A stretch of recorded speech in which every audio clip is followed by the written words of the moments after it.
Himanshu music present present Bharat माता की तिरंगा हमार शान बा भारत हमार जान बा माटी के कसम खैनी देशवा सबसे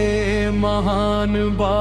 केसरिया हिम्मत के निशानी सफेद शांति के पहचान बा हरा रंग खुशहाली बोले झंडा हमार अभिमान बा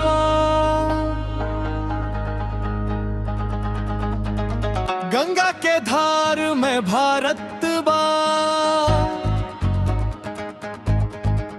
हिमालय के शान में भारत बा खेतन के हरियर माटी में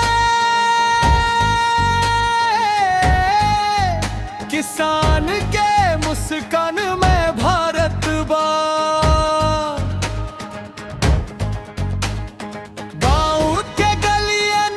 शहर तलक एक आवाज सुनाई दे मिलजुल के आगे बढ़ी सभे भारत के नाम बढ़ाई दे माई के अचरा जैसन पावन ई धरती के माटी बा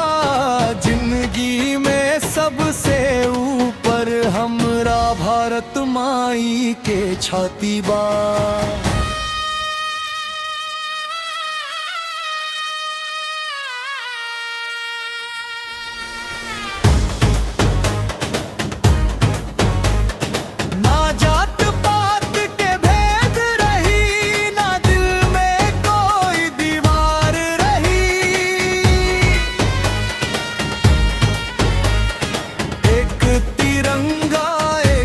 पहचान भारत के सबसे ऊंचा मान भारत भारत हिंदुस्तान फौजे अपना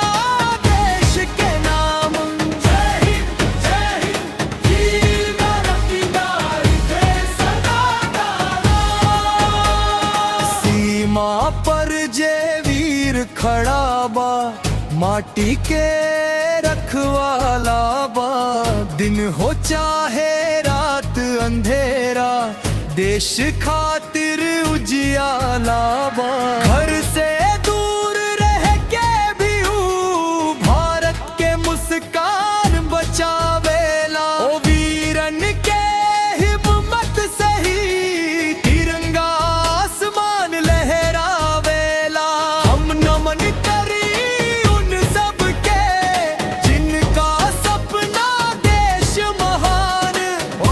बलिदान के कारण ही आज सुरक्षित हिंदुस्तान एक आवाज भारत माता की जय दूसरी आवाज जय हिंद सब मिलके बोला वंदे मातरम नव का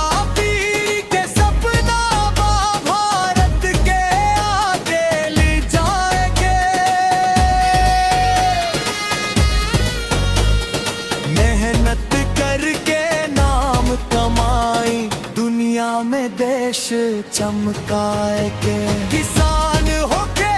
जवान होके विद्यार्थी या होके मजदूर सब पे मेहनत से बनत बा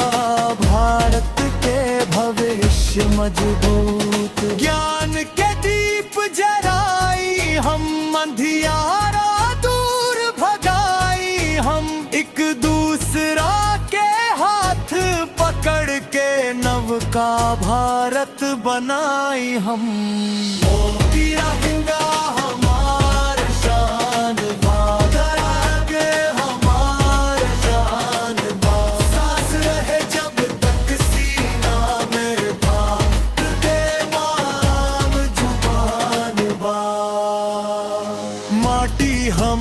पहचान बा, देशवा हमार समान बा।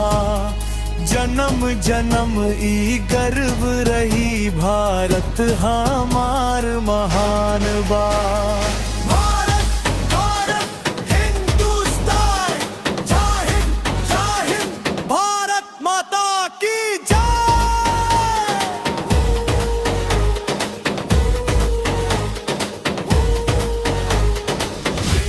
Himanshu music present,